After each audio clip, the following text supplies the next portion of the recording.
and yes, business, the art of winning. If you're in your car on a long drive, yes, you've got me to listen to for approximately 20 minutes. If you're sunning it up somewhere, my favorite place, maybe in Coolum, and you're enjoying the waves coming in and listening to me, that's fantastic. Or if you're one of my friends in Japan, thank you for joining us today. Or somewhere else in the world. I'm William Farmer. This is Business, the Art of Winning, sponsored by our next program, the Dale Carnegie course, which will be run on the 23rd, 24th, and 25th of February. Come and join us in sunny Brisbane. Fly across the world now that world is opening up, and come and join us. My trainers will look after you. So, hey, our topic today is the secret recipe of teamwork. And so to bridge off our last subject, which was about balancing blended teams, where you've got virtual and in-person, I'm going to talk a little bit about, high-performing teams. What makes a high-performing teams, and what's the recipe of excellent teamwork. We're also going to talk a little bit around enthusiastic cooperation. We're going to talk about how to get people to your way of thinking in teams, and then just, again, that culture of high-performing teams. So we'll talk about those subjects today. So the first one is I was working with a company, and this company specialized in glass, and look, a really high-performing business, and mostly a good team. At this particular time, they weren't operating at their full capacity, and they knew there was more in the tank. So we went away for a couple of days as a retreat. And one of the challenges that this particular team had was it wasn't seeing its customer's point of view. So I asked, well, why don't you bring your top customer and bring a couple of them into the program? You pay for it, but ask them, invite them into the program. They thought it was a great idea, the GM at that particular time. And so one of the challenges they had was their operations and sales weren't seeing things as clearly. Sometimes they were overselling and under delivery, and that can be a real challenge. They saw management differently, support differently, and then they had this customer they saw differently. So one of the first things that we did was we talked about what does a cohesive, high-performing team looks like. I think in the particular example, they used Ferrari in the days of Michael Schumacher. And what an amazing high-performing athlete, and his team, unbelievable team. So, but here are some of the elements. It's not just one person driving a car. There's about 30 people in the cockpit. You can count them if you've ever seen the videos of Ferrari. And when he first went into the Ferrari, the cars weren't operating at the top of its peak. One of the things about Michael Schumacher that everyone appreciated, because he had a mechanical background, his dad used to tinker with the small go-karts that he started with, and he would actually stay with the engineers and the people working late into the night. He would actually work with them. In fact, he worked longer than they did, which is pretty not normal for a driver to get that involved. But he won a lot of respect as a result of that. And his performance was exemplary. It didn't happen, didn't just drop in his lap. They had to work as a high-performing team to achieve that. The other high-performing team that popped up was the New Zealand. So New Zealand has the America's Cup. It's won it many times now. It's certainly one of the top high-performing teams in their particular area. I actually worked with some of the athletes over a period of time, and one of the key things that was great about that particular high-performing team is ego wasn't, obviously there's a lot of ego in that particular business, because you've got high energy alpha males, and I'm not just using the male thing, that was particularly that particular team, and because it was males all on the boat, so just to let you know. So but they also had to introduce innovation, so everybody in that whole boat on their own could run the boat. So how do you get a high-performing team full of all kings? It's hard to have them all together. So what has to happen is a clear sense of direction, a purpose greater than their ego, and that was the America's Cup. But then also you had to have the funding, you had to have people behind the scenes making that boat go faster. And one of the reasons why I used that team is because they just didn't have the budget of Oracle, some of the bigger players that had unlimited, like Parada, funds. They had a portion of those funds, they had to make it work. So when your purpose is greater than your ego. By the way, I see ego as a good thing because it gets you going and moving. It can actually be counterproductive if you're not able to harness that, and especially as a high performer. Another team that I worked with was an insurance team. They were fantastic at what they did. They wanted to dominate a particular market, and they did it. They did it. It was they were like 5th place, and one of the reasons why they were able to do that, again, a lot of alphas in regards to very determined, very focused. This particular team didn't actually have any females in the team, and so one of the things we had to guide was ego again. We had to say, what's our purpose? It's greater than our ego.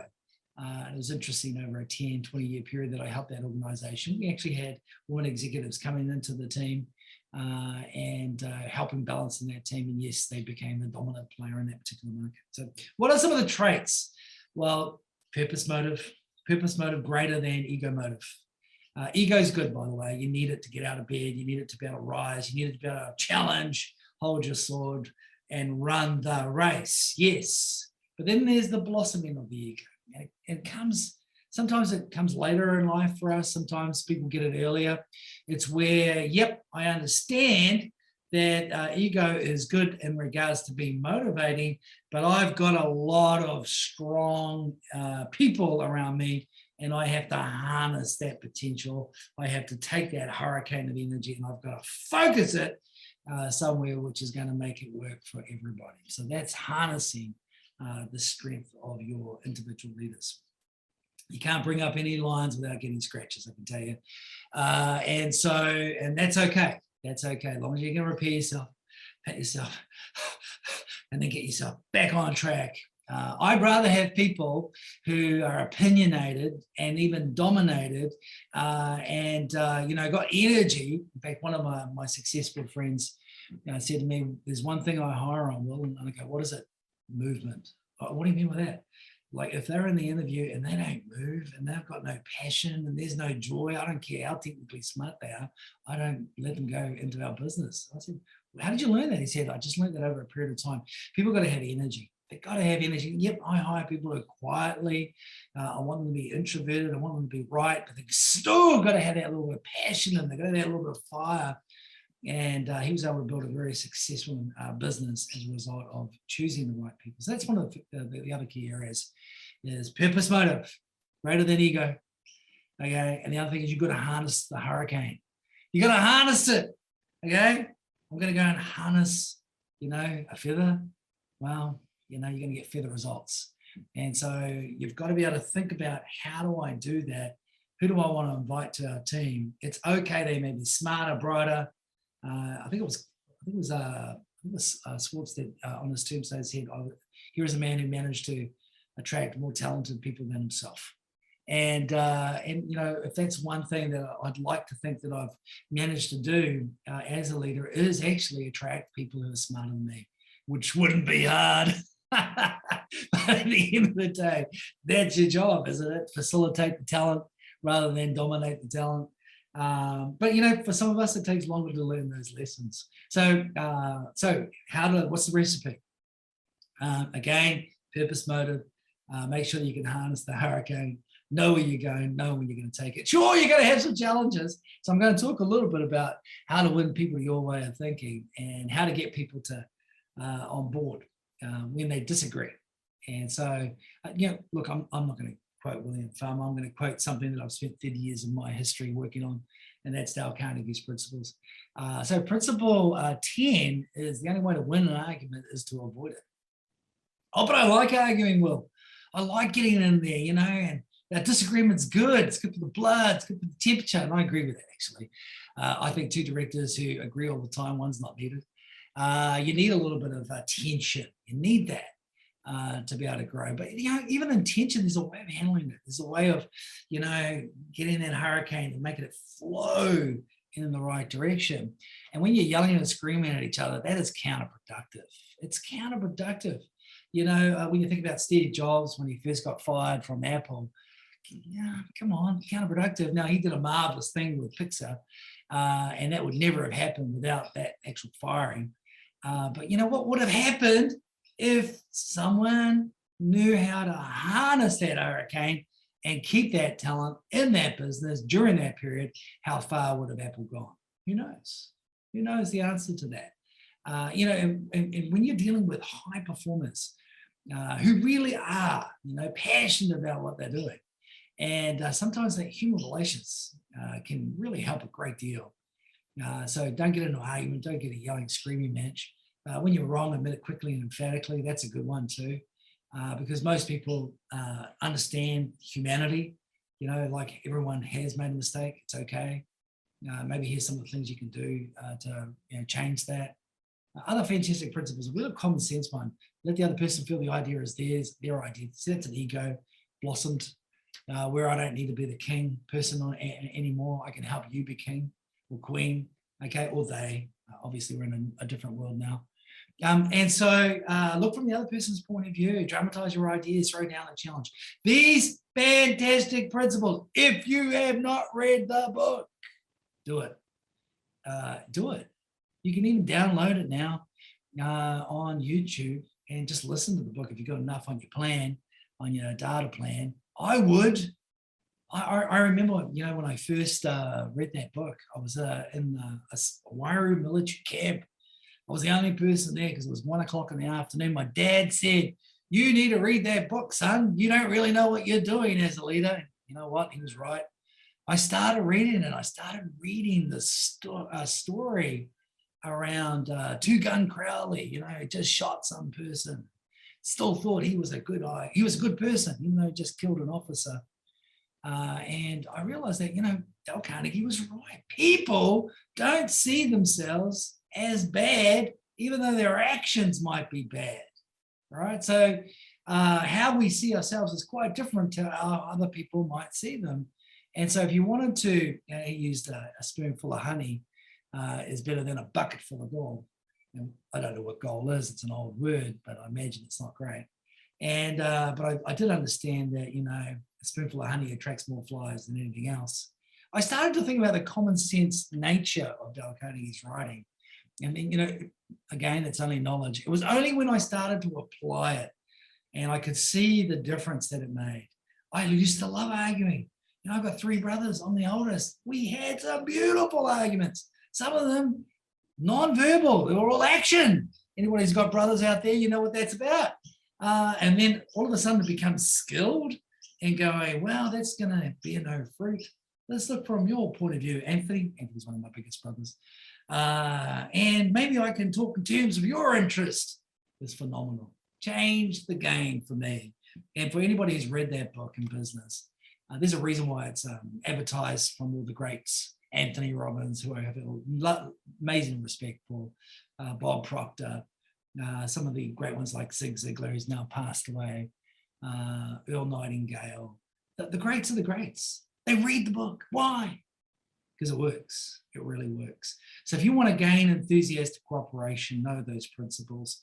The other one is creating a team culture that's second to none. I think adversity. Think about this. All great gifts, no matter what your gift is, whether it's your child, your partner, whether it's your business, okay, whether it's your boat. What are you going to do when you're in lotto? I think I'll go boating until it's all gone.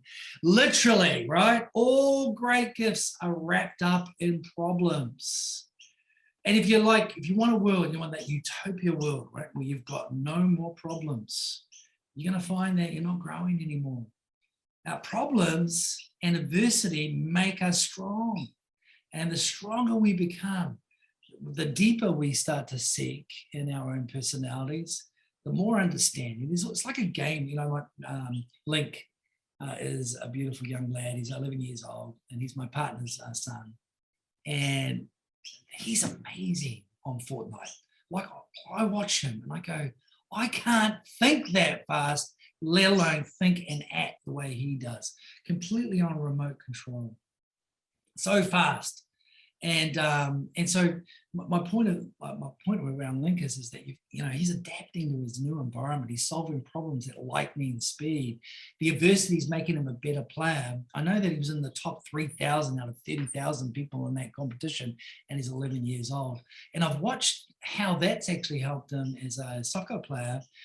He calls out just like he does when he's on his game in Fortnite to the other players.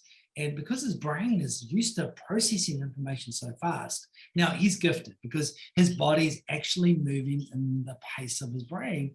And I think he's going to be a very gifted player because of his skill sets. Now, look, I'm an X generation, so I'm probably advising my kids, get off that game, go and kick a ball, and you know what? They should go and kick a ball. But my point is too, the world is moving digitally. We're not going to run away. Are we going to be less digital in the next 10 years? I don't think that's going to happen, Will. I don't think it's going to happen at all. So it is that balance. But my point is, you've got to embrace adversity.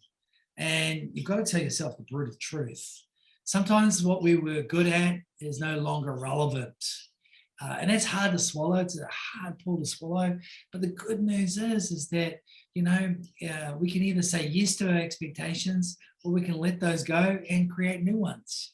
So my point today, purpose, motive, ego, harness the hurricane. I'd rather have lions in my team than soft feathers that, blow away in a small wind, let alone a big hurricane wind. Create that culture. Remember, adversity strengthens us as a team. Because I'm a Kiwi, and I was there after the earthquakes in Christchurch. Everyone expected the young youth to maybe, not be cooperative and, even plunder and steal. None of that actually happened.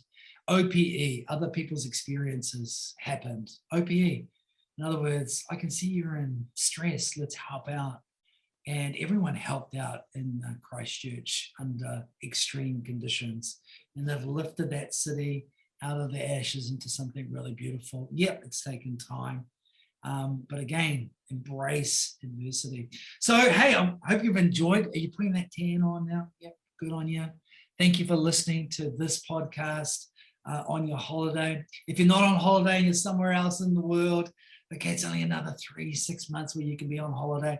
Make sure you plan to have a good one, a good break from the day-to-day. I always find that when I'm on holiday, it's the most creative part of my year because I don't have the day-to-day pressure. So I appreciate you listening to this podcast. Share it with friends. Just a click away doing that. So it's been sponsored by our Dale Carnegie program, 23rd, 24th, and 25th of February. If you have not done that program yet, come on, man, do it. I'll tell you why, because it'll increase and improve your skill set no end. So this has been William Farmer, Business, the Art of Winning. Wishing you a Merry Christmas from my team here in Queensland, Dale Carnegie, Queensland. I have an awesome team. I am so blessed. And I hope you are too. You can create it. Merry Christmas to everybody. Make sure you make it a